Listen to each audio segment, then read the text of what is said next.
सभी को नमस्कार साथियों। स्वागत है आप सभी का एक और नई क्लास के अंदर। और मैं हूं आपके साथ Suresh Rao, second grade science teacher.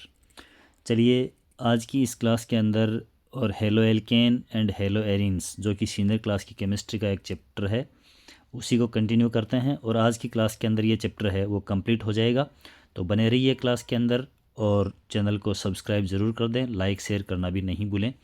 चलिए बात करते हैं आज के टॉपिक के अंदर हेलो एरिन्स यानी कि हेलो बेंजीन मोस्टली जिसकी बात करें अपन, उसकी केमिकल प्रॉपर्टीज़ रहेंगी, अर्थात उसकी रासायनिक अभिक्रियाएं रहने वाली हैं आज की इस क्लास के अंदर।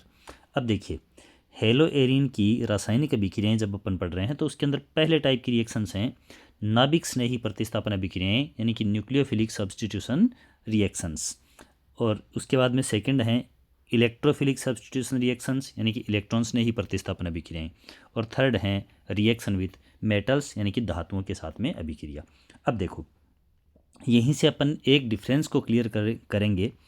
ये है बेंजीन रिंग। बेंजीन रिंग के ऊपर इस प्रकार से यूँ यहाँ कार्बन के बीच में अल्टरनेट डबल बॉन्ड है। यहाँ पर हेलो एरिन मतलब यहाँ पर कोई भी हेलोजन जो एटम है वो जुड़ा हुआ है, जिसके ऊपर ये 3 लोन पेयर प्रेजेंट है। अब देखिए, जो नाभिक स्नेही प्रतिस्थापन अभिक्रियाएं होंगी, मोस्टली जो अपन बेसिक डिफरेंस देखें नाभिक स्नेही प्रतिस्थापन अभिक्रियाओं के अंदर, तो यह जो हेलोजन ग्रुप है यही लिविंग ग्रुप होगा, यानी ये यहाँ से हटेगा और यहाँ कोई दूसरा ग्रुप, फॉर एग्जांपल मैं यूँ कह दूँ कि जैसे OH-, ठीक है, ये ग्रुप ये यहीं पे अटैक करे और जैसे फिनोल बन जाए ऐसे। तो ये तो हैं नाभिक स्नेही प्रतिस्थापन अभिक्रियाएं होंगी, ठीक है। क्यों? क्योंकि यहाँ पर ये जो है ग्रुप है वो न्यूक्लियोफाइल है, इसके ऊपर नेगेटिव चार्ज है या इसके ऊपर क्या है, लोन पेयर है। तो लोन पेयर या नेगेटिव चार्ज है तो ये नाभिक से यानी कि पॉजिटिव चार्ज जहाँ होगा, जब ये हेलोजन ग्रुप यहाँ से हटेगा तो इस कार्बन एटम के ऊपर पॉजिटिव चार्ज आएगा और यहाँ पर ही ये क्या हो जाएगा, OH ग्रुप है वो अटैक कर देगा। तो ऐसी रिएक्शन जहाँ पर पहले वाला यानी हेलो एरिन का हेलोजन हटेगा और नया ग्रुप जुड़ेगा, वो तो होंगी नाभिक स्नेही प्रतिस्थापन अभिक्रियाएं। अब बात करते हैं कि इलेक्ट्रोफाइल सब्स्टिट्यूशन रिएक्शंस हैं, उनमें क्या होगा। तो उनमें ये होगा, जो भी अपन नीचे रिएक्शंस देखेंगे वो इस टाइप की देखेंगे कि ये जो आपका हेलोबेंजीन हो गया यानी हेलो एरिन हो गया, इसकी जब ये हेलोजन है तो ये जब क्या करेगा, यहाँ पर अनुनाद प्रभाव आएगा। तो ऐसे में यूँ यहाँ पर लोन पेयर और फिर ये बॉन्ड यहाँ जाएगा। ऐसे में ये ऑर्थो कंडीशन के ऊपर नेगेटिव चार्ज आ सकता है या पैरा पे आ सकता है या फिर इस ऑर्थो पे आ सकता है। तो आने वाला जो इलेक्ट्रोफाइल E+ इस प्रकार से, ठीक है, ये इलेक्ट्रोफाइल कहाँ अटैक करेगा, या तो ऑर्थो पे या फिर कहाँ पे अटैक करेगा, पैरा पे अटैक करेगा। ये कंडीशन रहेंगी। तो ध्यान रहे, नाभिक स्नेही प्रतिस्थापन अभिक्रियाओं के अंदर अपन जो रिएक्शन देखेंगे वो इस हेलोजन ग्रुप के रिप्लेस होने की देखेंगे। और जो इलेक्ट्रॉन स्नेही प्रतिस्थापन अभिक्रियाएं देखेंगे उनमें बेंजीन रिंग पार्टिसिपेट करेगी। और बेंजीन रिंग के और अपन ऑर्थो और पैरा कंडीशन के ऊपर, जैसे कि यहाँ पे इस बेंजीन को मैं बनाता हूँ, ये यहाँ पर राउंड के रूप में, ये X। तो नाभिक स्नेही प्रतिस्थापन अभिक्रियाओं के अंदर तो हेलोजन हटेगा और यहाँ पर ही कोई दूसरा ग्रुप जो नाभिक स्नेही ग्रुप होगा Nu-, इस प्रकार का जो ग्रुप होगा वो जुड़ जाएगा। इसी कंडीशन पर ये हटेगा और यहाँ पर ही जुड़ जाएगा। ये तो है नाभिक स्नेही प्रतिस्थापन अभिक्रियाओं के अंदर होगा। इलेक्ट्रॉन स्नेही प्रतिस्थापन अभिक्रियाओं के अंदर ये जो इलेक्ट्रोफाइल है E+ के रूप में, इलेक्ट्रोफाइल मतलब इलेक्ट्रॉन से अट्रैक्शन रखेगा। तो कौन रखेगा, जिसके ऊपर इलेक्ट्रॉन की कमी होगी या जिसके ऊपर पॉजिटिव चार्ज होगा, वो क्या होते हैं, इलेक्ट्रोफाइल होते हैं। अब देखो, यहाँ पे H है तो H+ के रूप में हटेगा, यहाँ पर नेगेटिव चार्ज छोड़ जाएगा, ठीक है। तो ऑर्थो के ऊपर सभी जगह पे ये हाइड्रोजन है, ठीक है, यूँ हाइड्रोजन तो है ही है। तो या तो ऑर्थो पर या पैरा कंडीशन पर, यानी यहाँ पे इलेक्ट्रोफाइल अटैक कर सकता है, यहाँ भी कर सकता है, या फिर पैरा पे अटैक करेगा। ये कंडीशन जहाँ होगी जिसमें बेंजीन रिंग पार्टिसिपेट करेगा, इसका हाइड्रोजन रिप्लेस होगा और नया ग्रुप यहाँ पे जुड़ेगा, वो हैं इलेक्ट्रॉन स्नेही प्रतिस्थापन अभिक्रियाएं। क्लियर है, नाभिक स्नेही प्रतिस्थापन अभिक्रियाओं के अंदर हेलोजन हटेगा, इलेक्ट्रॉन स्नेही प्रतिस्थापन के अंदर हाइड्रोजन हटेगा, जो कि बेंजीन रिंग की ऑर्थो और पैरा कंडीशन से हटेगा। क्लियर है। और उसके बाद में धातुओं के साथ में रिएक्शन होगी तो उसमें भी हेलोजन है, यही मोस्टली रिएक्शन देगा, यानी कि ये यहाँ से रिप्लेस होगा और नए जो अपने प्रोडक्ट हैं वो बन जाएंगे। ये चीज़ है। चलिए अब बात करते हैं अपन नाभिक स्नेही प्रतिस्थापन अभिक्रियाओं की। अब देखो, नाभिक स्नेही प्रतिस्थापन अभिक्रिया के अंदर क्या होना है, जो अपन ने चीज़ की चर्चा करी, यहाँ पर ये हेलोजन है, ये क्या दर्शाएगा, अनुनाद दर्शाएगा। अनुनाद दर्शाएगा तो यहाँ पर जो ये CX बॉन्ड बना हुआ है, यहाँ क्या हो जाएगा, पार्शियल डबल बॉन्ड के कैरेक्टर आ जाएंगे। जब ये इलेक्ट्रॉन यहाँ से आएगा डबल बॉन्ड, यहाँ वाला बॉन्ड टूट के यहाँ पे, ऐसा होगा अनुनादी स्ट्रक्चर में। जब ये डबल बॉन्ड बन गया तो डबल बॉन्ड बनने के ऊपर ये बॉन्ड की जो मजबूती है वो बढ़ गई। बढ़ जाने पर ये बॉन्ड आसानी से टूटेगा नहीं टूटेगा तो हेलो एरिन या हेलो बेंजीन है वो आसानी से नाभिक स्नेही प्रतिस्थापन विक्रियाएं नहीं दर्शाती हैं। ठीक है, कब दर्शाती हैं, जब अपन कोई हाई टेम्परेचर हाई प्रेशर उसके ऊपर अप्लाई कर दें, ठीक है, या ऑर्थोपैरा के ऊपर कोई अपन नए ऑर्थोपैरा कंडीशन के ऊपर और अपन कोई नए इलेक्ट्रोफिलिक ग्रुप जोड़ दें, ठीक है, तो उन ग्रुप की सहायता से, ठीक है, और इसकी रिएक्टिविटी बढ़ाई जा सकती है और तब ये नाभिक स्नेही प्रतिस्थापन अभिक्रियाएं प्रदर्शित करेगा। तो चलिए बात करते हैं अपन नाभिक स्नेही प्रतिस्थापन अभिक्रियाओं की। तो क्या होता है, कुछ रीजन्स हैं, निम्न कारणों से हेलो एरिन द्वारा नाभिक स्नेही प्रतिस्थापन विक्रियाओं के प्रति कम क्रियाशीलता दर्शाई जाती है। ऐसा नहीं है कि नहीं दर्शाई जाती, रिएक्शन होंगी ही नहीं, रिएक्शन अपन दिखाएंगे लेकिन वो स्पेशल कंडीशन के अंदर होंगी, नॉर्मल कंडीशंस के अंदर ये रिएक्शन नहीं देता है, यानी कि कम रिएक्टिविटी पाई जाती है। अब इसके कारण क्या है, क्वेश्चन पूछे जाते हैं, थ्योरेटिकल क्वेश्चन पूछा जाता है आराम से, ठीक है, 12th क्लास के विद्यार्थियों के लिए, या फिर जो कंपटीशन एग्जाम है सेकंड ग्रेड के अंदर भी ये पूछा जा सकता है ना, कि नाभिक स्नेही प्रतिस्थापन अभिक्रियाएं हैं उनके प्रति हेलो एरिन्स हैं वो कम रिएक्टिव हैं, कौन से कारण हैं इनमें से, ठीक है। उसके बाद में कोई 3 कारण दिए जा सकते हैं, कोई चौथा है वो ऐसा रीजन दिया जा सकता है जो इसमें नहीं है, ठीक है। तो इस प्रकार से क्वेश्चन है वो पूछा जा सकता है, क्योंकि रिएक्शन मैकेनिज्म है वो सेकंड ग्रेड के सिलेबस में है। चलिए बात करते हैं अपन। फर्स्ट ऑफ ऑल तो जैसा मैंने बताया, रेजोनेंस इफेक्ट यानी कि अनुनाद प्रभाव। अनुनाद प्रभाव के कारण CX बॉन्ड के अंदर क्या आ जाता है, यहाँ पे देखो, ये जब रेजोनेंस पाया जाएगा तो यहाँ पर ये डबल बॉन्ड के कैरेक्टर आ रहे हैं। डबल बॉन्ड कैरेक्टर आने के कारण ये बॉन्ड टूटता नहीं टूटता है तो इनकी रिएक्टिविटी है वो घट जाती है। तो सबसे पहले रेजोनेंस इफेक्ट यानी कि अनुनाद प्रभाव। हेलो एरिन में हेलोजन परमाणु का लोन पेयर जो है वो बेंजीन वलय के द्विबंधित इलेक्ट्रॉनों के साथ संयुग्मन के कारण अनुनाद प्रदर्शित करता है, जिससे CX बंध में आंशिक द्विबंध यानी डबल बॉन्ड के कैरेक्टर हैं वो क्रिएट हो जाते हैं। अतः यह बंध आसानी से नहीं टूटता तथा एरिल हेलाइड जो होते हैं या हेलो एरिन्स जो होते हैं उनमें नाभिक स्नेही प्रतिस्थापन अभिक्रियाओं के लिए कम रिएक्टिविटी पाई जाती है। क्लियर है। अब यहाँ पर ये रेजोनेटिंग स्ट्रक्चर देख रहे हैं अपन। तो रेजोनेटिंग स्ट्रक्चर के अंदर क्या हो रहा है, जैसे ये लोन पेयर पहले इस बॉन्ड पे आया, यानी कि जो इलेक्ट्रॉन्स का ट्रांसफर हो रहा है वो यहाँ पर एटम टू बॉन्ड और बॉन्ड टू एटम। जैसे यहाँ पर ये एटम था X, इससे इस बॉन्ड के ऊपर आ गया, फिर ये जो यहाँ पर डबल बॉन्ड बना हुआ है इसके इलेक्ट्रॉन कहाँ चले गए, इस नेक्स्ट एटम के ऊपर यानी कार्बन एटम के ऊपर चले गए। अब देखो ये एरो क्या प्रदर्शित करते हैं कि नेक्स्ट जो सिचुएशन बन रही है वो कैसी होगी। तो नेक्स्ट में देखो यहाँ से ये इलेक्ट्रॉन चले गए तो इसके ऊपर तो क्या आ जाएगा, पार्शियल पॉजिटिव चार्ज आ जाएगा, सभी जगह पॉजिटिव, यहाँ भी दर्शाया जा रहा है। ये डबल बॉन्ड फॉर्म हो गया, यहाँ वाला डबल बॉन्ड टूट गया, टूट के ये यहाँ इलेक्ट्रॉन चले गए, तो ऑर्थो कंडीशन के ऊपर क्या आ गई, नेगेटिव चार्ज आ गया। अब नेक्स्ट सिचुएशन के अंदर क्या होगा, देखो इसमें क्या होगा, ये होगा कि ये इलेक्ट्रॉन पेयर यहाँ जाएगा बॉन्ड पे और ये बॉन्ड टूट के चला जाएगा पैरा वाले कार्बन एटम पे। तो देखो यहाँ पर इसमें यही हो गया, ये बॉन्ड यहाँ बीच में आ गया, ये बॉन्ड देखो यहाँ आ रहा है और यहाँ जो बॉन्ड था ये बॉन्ड यहाँ वाला यहाँ चला गया है। अब नेक्स्ट वाली में इसमें क्या होगा कि ये लोन पेयर वापस बॉन्ड पे और बॉन्ड है वो एटम पे।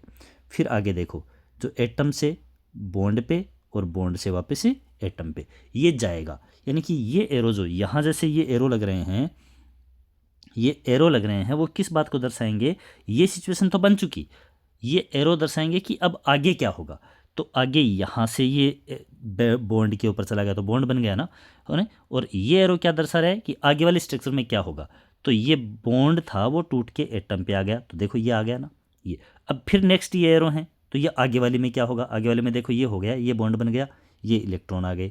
फिर नेक्स्ट में क्या होगा, तो देखो यहाँ बॉन्ड बनेगा ना तो ये बन गया बॉन्ड, ठीक है, और यहाँ लोन पेयर आएगा ना तो ये आ गया लोन पेयर यानी निगेटिव चार्ज।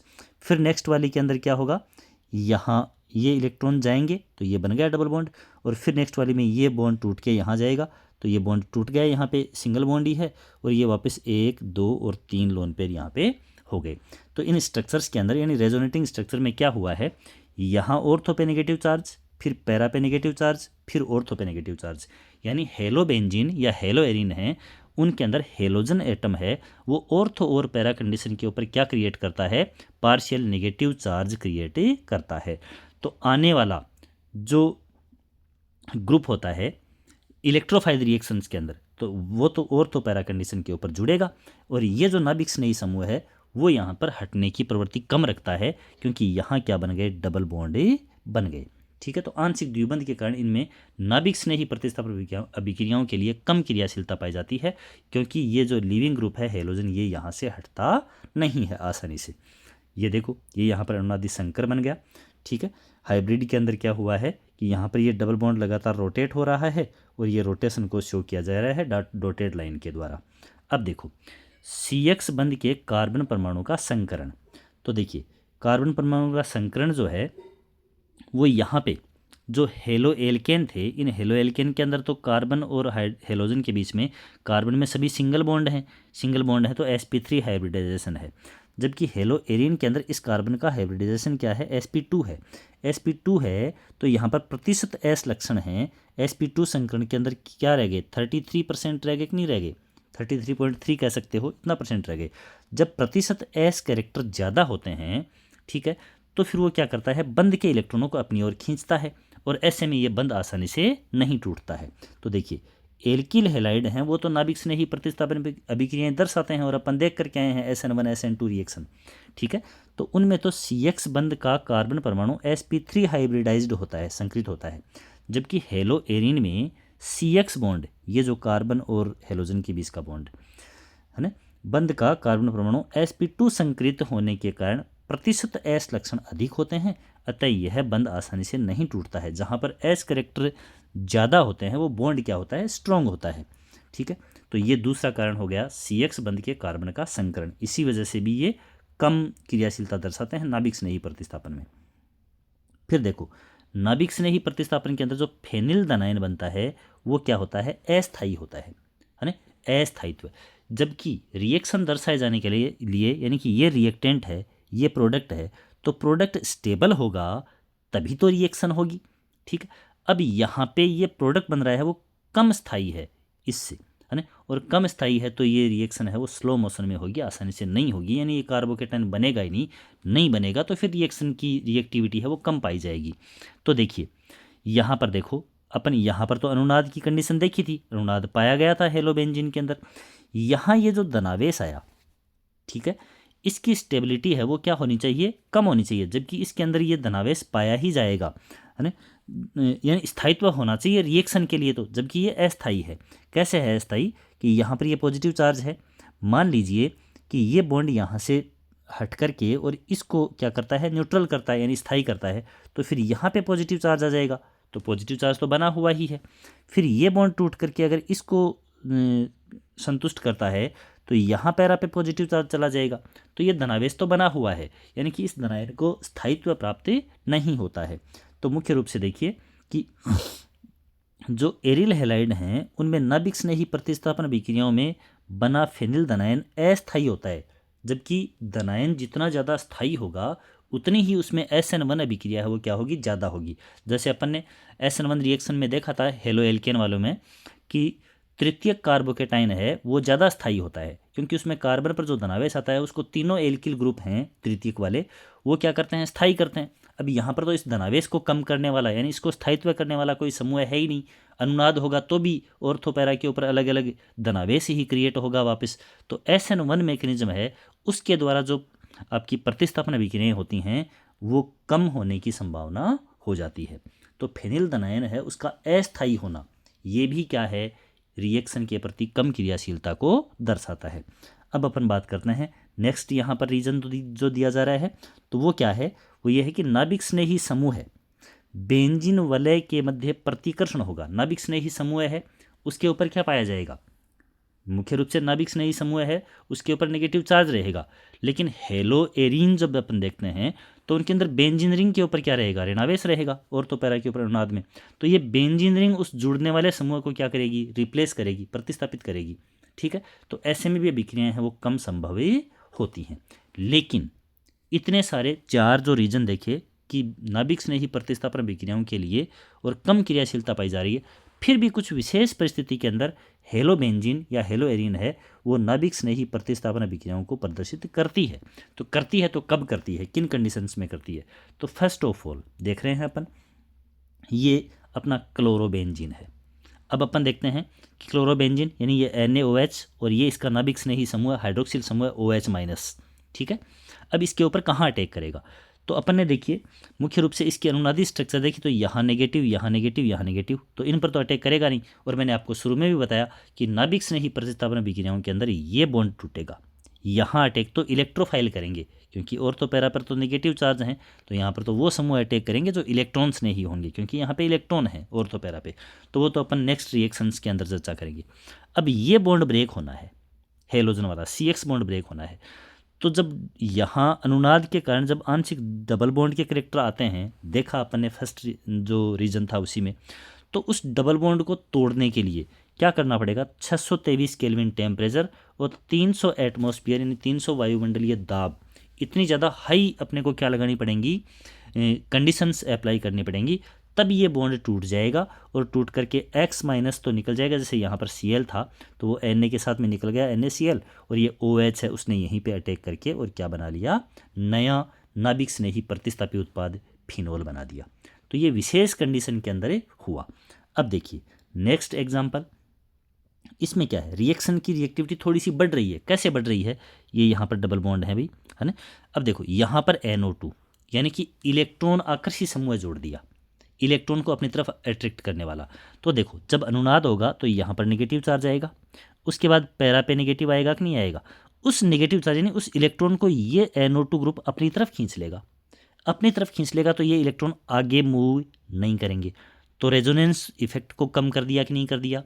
और जब रेजोनेंस इफेक्ट कम हो गया तो यहाँ जो डबल बॉन्ड बनने की नेचर होती है वो नेचर कम हो जाएगी। कम हो जाएगी तो बॉन्ड थोड़ा सा क्या होगा, वीक होगा, और वीक होगा तो बॉन्ड थोड़ा आसानी से टूट जाएगा। तो एक कंडीशन पर, एक अकेली ऑर्थो पे या पैरा पे अकेली कंडीशन के ऊपर जब जोड़ दिया तो ये OH समूह है वो 443 केल्विन ताप के ऊपर ही रिएक्शन कर लेगा। क्यों? क्योंकि अभी जो रेजोनेंस के कैरेक्टर हैं वो क्या हो गए हैं, कम हो गए हैं। ऊपर अपन ने जो इसकी कम क्रियाशीलता का रीजन देखा था उसमें रेजोनेंस एक रीजन था। जब रेजोनेंस इफेक्ट को कम कर दिया तो अब क्रियाशीलता क्या हो जाएगी, थोड़ी बढ़ जाएगी। क्रियाशीलता बढ़ गई तो टेम्परेचर जो अपन ने 623 केल्विन देखा उसकी बजाय 443 पे, यानी थोड़े कम टेम्परेचर के ऊपर रिएक्शन है वो क्या हो गई, पॉसिबल हो गई, और ये पैरानाइट्रोफिनोल बन गया। ठीक है, अब बात करते हैं आगे। और देखिए दो कंडीशन में, है ना, एक ऑर्थो पे और एक पैरा पे, दो इलेक्ट्रोफिलिक यानी कि इलेक्ट्रॉन्स ने ही समूह लगा दिए, है ना। तो ये समूह जब जुड़े हुए हैं तो अब ये दो समूह, यहाँ नेगेटिव चार्ज आया अनुनाद में, यहाँ आते ही इसको अट्रैक्ट कर लिया, अनुनाद को कम किया, फिर वो ऑर्थो पे आया तो उसको भी कम कर दिया, यानी अनुनाद को रोकने का कार्य दो समूह करने लग गए। तो अब अनुनाद इफेक्ट है वो थोड़ा सा और भी कम प्रभावी हो गया। तो यही NaOH के साथ में रिएक्शन 368 केल्विन के ऊपर ही होने लग गई, यानी और इजी वे में रिएक्शन होने लग गई। ये बॉन्ड ब्रेक हो गया और नया समूह OH जुड़ गया। हो गई नाभिक स्नेही प्रतिस्थापन अभिक्रिया, है ना। नाभिक स्नेही प्रतिस्थापन अभिक्रिया अपन पहले बहुत अच्छी तरह से पढ़ के आ चुके हैं कि एक दुर्बल प्रतिस्थापी समूह हट जाएगा और कोई प्रबल प्रतिस्थापी समूह है वो यहाँ पर आकर के जुड़ जाएगा। ठीक है, ये अब देखिए आगे तीनों कंडीशन के ऊपर ही, है ना, ऐसा देख रहे हैं अपन, है ना। ये देखो नंबर 2 पे, 4 पे, 6 पे, 2,4,6 ट्राई नाइट्रो क्लोरोबेंजीन ये था। अब तीनों कंडीशन पे नाइट्रो ग्रुप है तो क्या ये रेजोनेंस के इलेक्ट्रॉन्स को यहाँ घूमने देंगे? नहीं, क्योंकि ये तो इलेक्ट्रॉन को अपनी तरफ अट्रैक्ट कर लेंगे, और ऐसा जब करेंगे तो रेजोनेंस बहुत ही कम हो जाएगा। रेजोनेंस कम हो जाएगा तो यहाँ पर सिंगल बॉन्ड ही रहेगा जो कि आसानी से टूट जाएगा, यानी कि Cl- तो हट जाएगा और वो HCl के रूप में निकल जाएगा, H2O यहाँ पर है तो। और अगर NaOH होता तो क्या निकल जाता, NaCl निकल जाता, और OH- जो कि एक नाभिक स्नेही समूह है वो यहाँ पर जुड़ गया और 2,4,6 ट्राइनाइट्रोफिनोल बना। ट्राइनाइट्रोफिनोल को क्या बोलते हैं, 2,4,6 ट्राइनाइट्रोफिनोल को क्या बोलेंगे, पिक्रिक एसिड भी बोलेंगे। ठीक है, तो ये रिएक्शन यहाँ पर संभव हुई। तो क्या हुआ कि जब बेंजीन रिंग के ऊपर कोई इलेक्ट्रॉन आकर्षी समूह जुड़ता है तो वो अनुनाद प्रभाव को कम कर देता है, और ऐसे में जो CX बॉन्ड है उसके टूटने की यानी कि रिएक्टिविटी है वो थोड़ी बहुत बढ़ जाती है। अब देखिए क्या है कि मुख्य रूप से बेंजीन वलय के ऊपर उपस्थित इलेक्ट्रॉन आकर्षी समूह जैसे कि नाइट्रो, ये ऑर्थो और पैरा स्थितियों पर ही प्रभावी होता है। क्यों? क्योंकि मेटा पे तो अनुनाद वाला इलेक्ट्रॉन आता ही नहीं, होता है मेटा स्थिति पर प्रभावी नहीं होता। क्यों? क्योंकि हेलोएरिन की अनुनादी संरचनाओं में ऑर्थो और पैरा स्थितियों पर ही ऋणावेश उत्पन्न होता है। तो उस ऋणावेश को कम करने का ही तो इसका कार्य है। यदि ऋणावेश को कम नहीं कर पाएंगे तब तो फिर रिएक्टिविटी बढ़ेगी नहीं। तो रिएक्टिविटी अगर बढ़ानी है तो ऑर्थो और पैरा पे क्या कर दो, इलेक्ट्रॉन आकर्षी समूह लगा दो जो अनुनाद को कम कर देंगे, और कम कर देंगे तो क्या हो जाएगी, रिएक्टिविटी बढ़ जाएगी। तो ये जो इलेक्ट्रॉन आकर्षी समूह है वो ऑर्थो और पैरा कंडीशन के ऊपर ही क्या करेंगे, प्रभावी होंगे, मेटा कंडीशन के ऊपर ये प्रभावी नहीं होते हैं। अब बात करते हैं आगे। तो ये आपकी नाभिक स्नेही प्रतिस्थापन अभिक्रियाएं जो विशेष कंडीशन के अंदर होती हैं। अब है इलेक्ट्रॉन स्नेही प्रतिस्थापन अभिक्रियाएं, और इलेक्ट्रॉन स्नेही के अंदर मैंने बताया आपको कि ये जैसे बेंजीन रिंग, इसके ऊपर ये हेलोजन, ये हेलोएरिन हो गया, इनकी इलेक्ट्रॉन स्नेही प्रतिस्थापन अभिक्रिया। तो इस पर कोई इलेक्ट्रोफिलिक ग्रुप पॉजिटिव चार्ज या जिसमें इलेक्ट्रॉन की कमी है ना, जैसे Cl है, तो ये Cl है वो इलेक्ट्रोफाइल की तरह भी काम करेगा। कौन सा? Cl प्लस के रूप में। या अपन यूँ कह सकते हैं कि क्लोरीन है, उसके पास में क्या है, 7 इलेक्ट्रॉन है, तो 1 इलेक्ट्रॉन की तो कमी है ही अष्टक पूरा करने के लिए, तो ये इलेक्ट्रोफाइल ग्रुप के रूप में भी कार्य करता है। अब आप कहोगे कि सर Cl एक न्यूक्लियोफाइल के रूप में बता रहे थे यहाँ पर तो, और अभी इलेक्ट्रोफाइल बता रहे हो। तो क्या है कि जब क्लोरीन है उसने 1 इलेक्ट्रॉन ले रखा है, Cl माइनस है, तब तो वो किसके रूप में रिएक्ट करेगा, न्यूक्लियोफाइल के रूप में कार्य करेगा। और अगर Cl प्लस है या फिर क्लोरीन के पास में इलेक्ट्रॉन नहीं है, इलेक्ट्रॉन की कमी है ना, उस कंडीशन में अगर ये जुड़ना चाह रहा है तो ये क्या कहलाएगा, इलेक्ट्रोफाइल के रूप में वर्क करेगा। अब देखिए यहाँ पर जब हेलोएरिन में हेलोजन परमाणु इलेक्ट्रॉन स्नेही समूह के लिए ऑर्थो और पैरा निर्देशक होता है, ये जो हेलोजन परमाणु है वो आने वाले इलेक्ट्रॉन स्नेही के लिए क्या होंगे, ऑर्थो और पैरा डायरेक्टिव होंगे। क्यों होंगे? क्योंकि अनुनाद में यहाँ पर ऑर्थो पर ऋणावेश आएगा, पैरा पे ऋणावेश आएगा, फिर से ऑर्थो पे आएगा, तो आने वाला इलेक्ट्रोफाइल कहाँ जुड़े, बेंजीन रिंग के ऊपर। ये तो अब की बार हटेगा नहीं ना, ये तो नाभिक स्नेही में हटता है हेलोजन तो ये ऑर्थो और पैरा के ऊपर ही आने वाला ग्रुप है वो अटैक करेगा। तो ऑर्थो पैरा स्थितियों पर ही इलेक्ट्रॉन घनत्व है वो निगेटिव चार्ज है वो ज़्यादा होता है, इसलिए आने वाला ग्रुप है वो कहाँ जुड़ता है, ऑर्थो पैरा पे जुड़ेगा। तो इलेक्ट्रॉन स्नेही प्रतिस्थापन अभिक्रियाओं के अंदर जो नए उत्पाद बनेंगे उनमें यहाँ ऑर्थो और पैरा से हाइड्रोजन तो हट जाएगा और नया ग्रुप जुड़ जाएगा। अब देखो इनकी फर्स्ट रिएक्शन है वही हेलोजिनेशन आ रही है, हेलोजनीकरण। तो हेलोजन की रिएक्शन करवाई, और यहाँ पर ये देखो Cl प्लस लिखा हुआ है ब्रैकेट में, है ना। Cl प्लस कैसे कैसे, देखो यूं Cl यूं Cl, ठीक है। इसका अगर समांश विखंडन होता है तब तो Cl अपना अपना इलेक्ट्रॉन लेके निकल जाता है, और विषमांश विखंडन होगा तो किसी एक पर इलेक्ट्रॉन जाएंगे तो उस पर तो माइनस, और दूसरे पे क्या हो जाएगा, प्लस, ऐसा होगा। अब यहाँ पे ये जो ग्रुप है वो क्या करेगा, आपके इलेक्ट्रोफिलिक ग्रुप के रूप में अटैक करेगा। अब देखिए ये क्लोरोबेंजीन था, इसकी ऑर्थो पैरा पे क्या है, नेगेटिव चार्ज है। ये अपने लुईस एसिड की प्रेजेंस के अंदर रिएक्शन, एल्यूमिनियम ट्राइक्लोराइड की उपस्थिति में एसिडिक मीडियम में H+ है, रिएक्शन कर रहा है।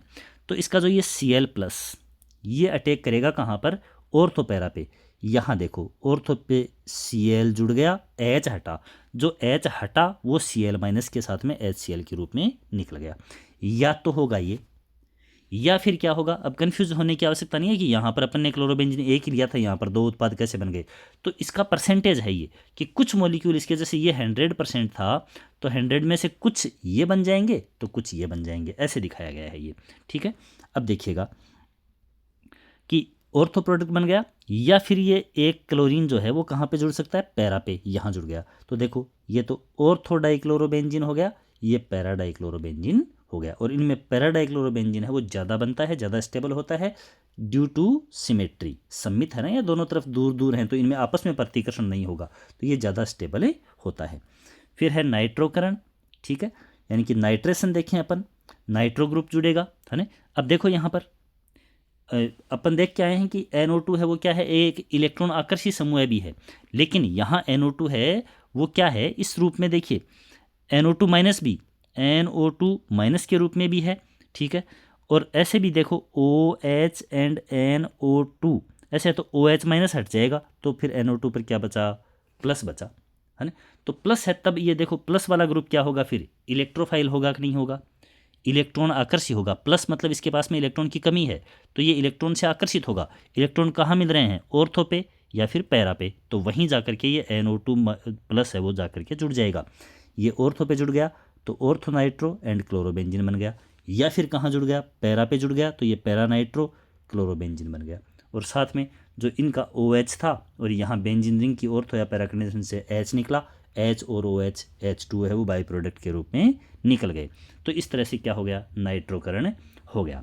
इसके बाद में अपन बोलेंगे सल्फोनेशन यानी कि सल्फोनीकरण।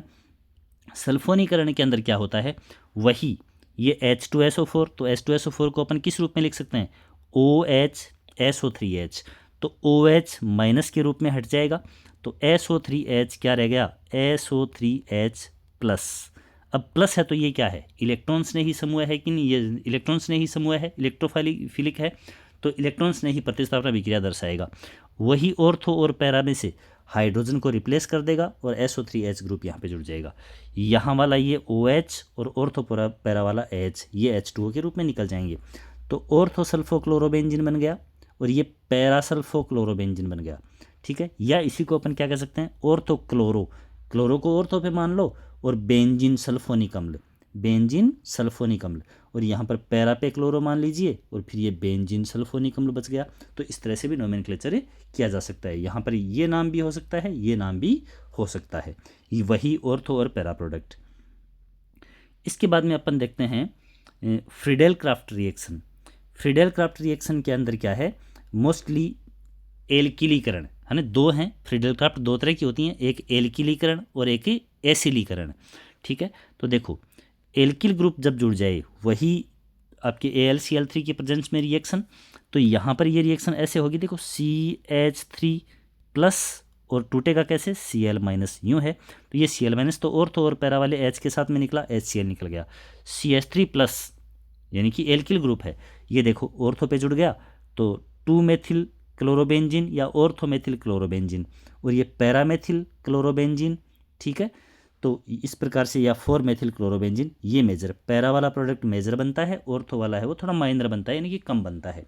तो ये एल्किलीकरण हो गया, एल्किल ग्रुप का जुड़ना। ये देखो यहाँ पर एल्किल ग्रुप ही तो जुड़ा है ना, तो एल्किलीकरण हुआ। फिर है फ्रीडेल क्राफ्ट का एसिलीकरण या एसिटिलीकरण कह सकते हैं। तो एसिल समूह ये है CH3CO ग्रुप, ये एसिल होता है। तो यहाँ पर जैसे देखो अपन ने एसिटिल क्लोराइड की रिएक्शन करवा दी, ये यूँ टूटेगा ना, ये बॉन्ड ब्रेक होगा तो इस कार्बन पे जाएगा पॉजिटिव चार्ज, Cl पे जाएगा माइनस चार्ज, तो ये Cl- तो ऑर्थो पैरा वाले हाइड्रोजन के साथ में HCl बना लेगा, और ये जो CH3CO ये प्लस ग्रुप था एसिल समूह है, ये ऑर्थो और पैरा पे, ये ऑर्थो कंडीशन पे जुड़ गया, यहाँ पे पैरा पे जुड़ गया, तो 2 क्लोरो और एसीटोफिनोन, ये 2 क्लोरो और फिर ये बच गया वो ये एसिटिल ग्रुप है और ये फेनिल ग्रुप है और ये कीटोनिक समूह है। तो एसिटिल समूह के कारण क्या हो गया, एसीटो, और फेनिल होने के कारण ये फिनोन ग्रुप, और कीटोन के कारण ओन लग गया अंत में, तो ये 2 क्लोरो एसिटोफिनोन हो गया, और यहाँ पर 4 क्लोरो एसिटोफिनोन या पैराक्लोरो एसिटोफिनोन भी कह सकते हैं। ये मेजर प्रोडक्ट बन जाएगा और ऑर्थो वाला माइनर बनता है। तो ये हो गई अपनी इलेक्ट्रॉन्स ने ही प्रतिस्थापना विक्रियाएं। अब देखते हैं रिएक्शन विथ मेटल्स, यानी कि जो हेलोएरिन है उनकी धातुओं के साथ क्रिया देखिए कैसे होती है। तो धातुओं के साथ में रिएक्शन, एल्किल हैलाइड की अपन ने देखी थी, तो वुड्स अभिक्रिया अपन ने इसको कहा था, और दुगुने कार्बन वाली क्या बनी थी, एल्केन बनी थी। सोडियम धातु के साथ में रिएक्शन, धातुओं के साथ रिएक्शन मैग्नीशियम के साथ देखी थी, ग्रीनार रिएजेंट बना था। ठीक है ना, सोडियम के साथ में अपन ने देखी थी तो एल्केन बने थे। सेम वही ये रिएक्शन तो क्या कहलाती है, वुड्स। दो अणुओं के साथ रिएक्शन करवाई, 2 Na, तो दोनों X, तो Na के साथ में NX निकल गए, 2 एल्किल ग्रुप बचे RR, तो इन्होंने क्या बना लिया, एल्केन।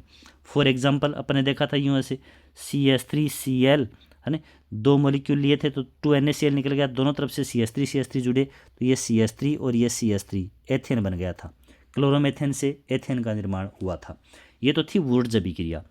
अब दूसरी क्या है कि यदि अपन दोनों के दोनों एरिल हैलाइड हैं, ARX का मतलब क्या हुआ कि ये बेंजीन रिंग और इसके ऊपर ये हेलोजन, तो ये दोनों हेलोजन हट गए यहाँ पर, तो दोनों एरिल ग्रुप आपस में जुड़ गए। दोनों एरिल ग्रुप जुड़े तो इसको अपन ने क्या कह दिया, डाइफेनिल या बाइफेनिल कह सकते हैं, और ये NX निकल गया। यह रिएक्शन है फिटिग। तो एल्किल हैलाइड की रिएक्शन करवाते हो सोडियम के साथ तब वुड्स, और एरिल हैलाइड की करवाते हो तब फिटिग। लेकिन ऐसा हो जाए कि एक तो एल्किल हैलाइड और एक एरिल हैलाइड वो रिएक्शन करें तो क्या होगा, वही NX तो निकल जाएगा। एक तो एरिल और एक एल्किल ये आपस में जुड़ करके और क्या बनाएंगे, मुख्य रूप से एल्किल बेंजीन बनाएंगे। एल्किल बेंजीन बनाएंगे तो एल्किल के कारण तो हो गई वुड्स और बेंजीन के कारण हो गई फिटिग। रिएक्शन क्या कहलाएगी, वुड्स फिटिग रिएक्शन कहलाएगी। तो देखिए यह अकेला एल्केन बनती है तब तो वुड्स, डाइफेनिल बनता है केवल हेलोएरिन की रिएक्शन से तो फिटिग। और क्या होता है यहाँ पर देखो, हेलोएरिन जो है, हेलोएरिन की सोडियम धातु से रिएक्शन करवाने के ऊपर डाइफेनिल बनता है या बाइफेनिल बनता है, फिटिग रिएक्शन कहलाती है। एक अणु एल्किल हैलाइड का, दूसरा एरिल हैलाइड का, इनके मिश्रण की अभिक्रिया जब करवाई जाती है सोडियम धातु के साथ में, ठीक है, तो रिएक्शन करवाने पर एल्किल बेंजीन बनता है, क्योंकि एल्किल हैलाइड का एल्किल समूह है और एरिल हैलाइड का एरिल समूह है, यानी कि बेंजीन, तो एल्किल बेंजीन बनता है। रिएक्शन क्या कहलाती है, वुड्स फिटिग अभिक्रिया कहलाती है, वुड्स फिटिग रिएक्शन कहलाती है। ये देखिए यहाँ पर ये एल्किल ग्रुप, ये एरिल ग्रुप, एल्किल हैलाइड और एरिल हैलाइड रिएक्शन हुई, दोनों के दोनों हेलोजन निकल गए सोडियम के साथ में ये, और बेंजीन पर जुड़ गया एल्किल ग्रुप, क्या बन गया, एल्किल बेंजीन बन गया। तो ये थी रिएक्शन विथ मेटल्स, यानी कि सोडियम धातु के साथ में रिएक्शन। वुड्स फिटिग, वुड्स और फिटिग अलग अलग, वुड्स रिएक्शन, फिटिग रिएक्शन और वुड्स फिटिग रिएक्शन, ये थी मुख्य रूप से रिएक्शन। अब कुछ इंपॉर्टेंट हेलोजन कंपाउंड्स हैं, ठीक है, यानी कि जो एल्केन हैं उनके डेरिवेटिव्स हैं, उनके कुछ फार्मूलाज, कुछ यूजेज हैं, स्ट्रक्चर्स हैं, वो अपन देख लेते हैं एकदम शॉर्ट के अंदर, और बहुत ही आसानी से यहाँ से क्वेश्चन पूछते हैं। सबसे पहला जो है वो है क्लोरोफॉर्म, जाना पहचाना, तो CHCl3, CHCl3 होता कैसे, देखो ये C, फिर C के ऊपर एक तरफ H, दूसरी तरफ H, तीसरी तरफ H, चौथी तरफ H, ये मेथेन है। क्या हो जाए, तीनों तरफ यहाँ Cl आ गया, यहाँ भी Cl आ गया, यहाँ भी Cl आ गया, तो था तो मेथेन ही था, मेथेन के ऊपर 3 क्लोरीन जुड़ गए, क्या कहेंगे, ट्राइक्लोरो, और फिर मेथेन तो था ही, तो IUPAC नाम क्या हो गया, ट्राइक्लोरोमेथेन, और सूत्र क्या हो गया, CHCl3। और वैसे सिंपल इसको क्या बोलते हैं, क्लोरोफॉर्म इसका नेम होता है, साधारण नाम होता है। अब एक मेन रिएक्शन जो क्लोरोफॉर्म की पूछी जाती है कि वायु में ऑक्सीकृत होकर के, और क्लोरोफॉर्म है वो क्या बनाता है, जहरीली फॉस्जीन गैस बनाता है। कौन सी गैस, फॉस्जीन गैस बनाता है।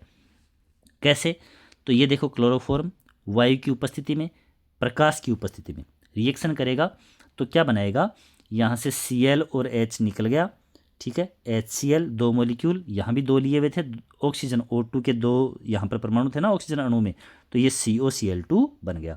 COCl2 फॉर्मूला किसका है, फॉस्जीन का है, यह बनती है। तो क्वेश्चन पूछते हैं बहुत बार कंपटीशन एग्जाम के अंदर भी कि क्लोरोफॉर्म है वो वायु की उपस्थिति में ऑक्सीकृत होकर के कौन सी गैस बनाता है, तो फॉस्जीन गैस से बनाता है, ठीक है, या वायु में खुला छोड़ने पर क्या बनाता है, तो फॉस्जीन गैस बनाता है। अब खुला छोड़ने पर जहरीली गैस बनाएगा फॉस्जीन, तो फिर जहरीला बनाना थोड़ी है, नहीं बनाना ना, नहीं बनाना तो क्या करेंगे, क्लोरोफॉर्म को रंगीन कांच की बोतल के अंदर रखेंगे, ठीक है ना, ताकि प्रकाश डायरेक्ट नहीं रख जाए इसके अंदर, और बोतल से वो क्या होनी चाहिए, बंद होनी चाहिए, बंद करके इसको रखा जाता है, यह है सुरक्षा की दृष्टि से। फिर है ब्रोमोफॉर्म, तो जैसे क्लोरोफॉर्म में अपन ने CHCl3 देखा, ब्रोमोफॉर्म में CHBr3 हो जाएगा, नाम उसका ट्राइक्लोरोमेथेन था, ये ट्राइब्रोमोमेथेन हो जाएगा, ठीक है। तो ये सिंपल इसका नाम ध्यान में रखना है, यूजेज वगैरह कोई इसका बड़ा खासा है नहीं।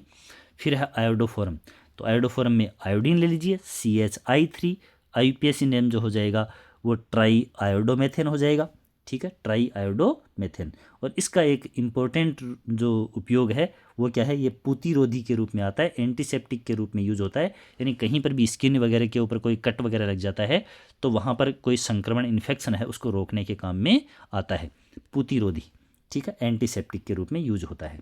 उसके बाद में है फ्रेयॉन्स। फ्रेयॉन क्या होते हैं, फ्रेयॉन जो आपके हाइड्रोकार्बन होते हैं उन्हीं में से उनके हाइड्रोजन को रिप्लेस कर दिया जाएगा क्लोरीन के द्वारा या फ्लोरीन के द्वारा, तो क्लोरोफ्लोरोहाइड्रोकार्बन बन जाते हैं, क्लोरोफ्लोरोकार्बन बोलेंगे शॉर्ट में, क्लोरोफ्लोरोकार्बन तो CFC हो गया ना शॉर्ट में, ठीक है। इनमें एक मुख्य जो फ्रेओन है फ्रेओन 12, ठीक है। तो ये इसका नाम है, सूत्र इसका क्या होगा, CF2Cl2, ठीक है।